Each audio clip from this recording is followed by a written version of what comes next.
For me, I guess the hardest part was accepting that, there aren't many people of color on screen, but then at the same time, it gives me and my friends an opportunity to change that.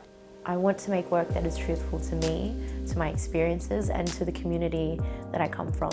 I feel that it's my role as an artist to talk about the things that we are unable to say.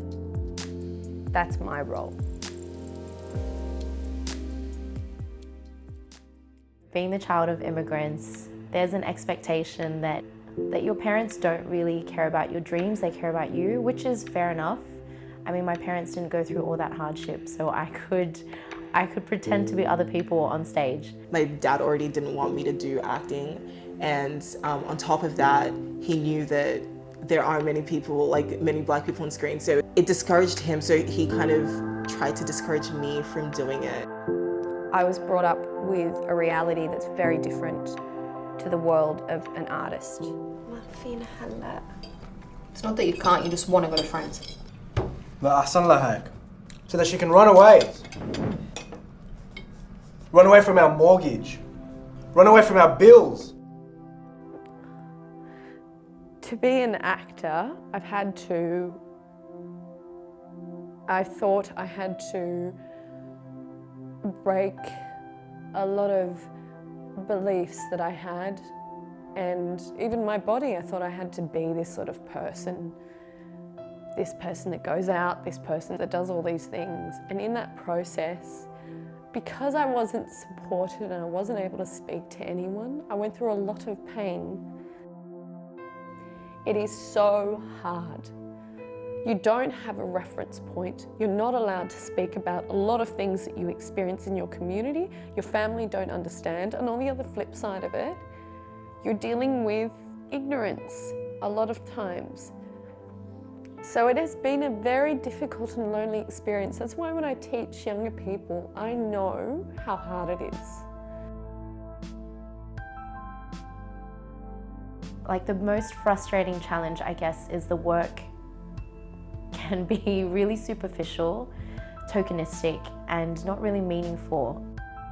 It's this strange relationship between writing and performance, because on the one hand, I do want to write my own content and I do want to perform work that I'm passionate about, but also, being a person of colour, the work is not there if I wanted to just be an actor.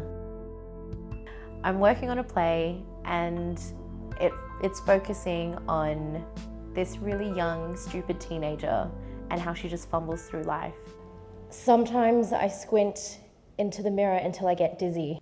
Sometimes I squint so hard I get a headache, and then my eyes go a bit blurry, and I take a few steps back, put on my glasses, and just keep squinting.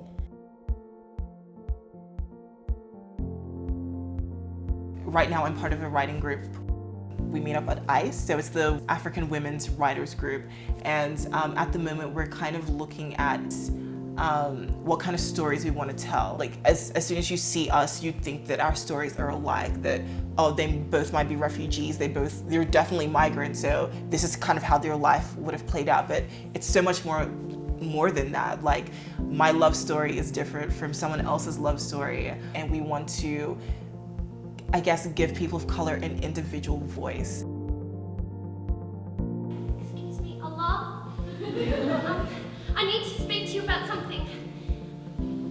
I know I'm supposed to be a good Muslim and get married and everything, but I just want to try something once, and that's it. I swear I'll never do it again. When I was growing up, I would watch stories on screen and on stage, and I couldn't see myself in the reflection. I would grow up watching all these shows, and I had to be the Yellow Ranger because she was the only Asian. So the reason why I think it's so important in my work is because I don't want other kids to experience what I experienced. I want them to feel present in this world.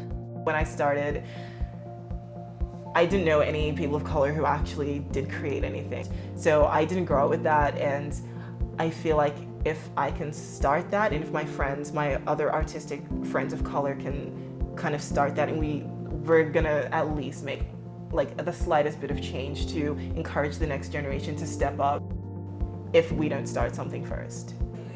in the bathroom of the church.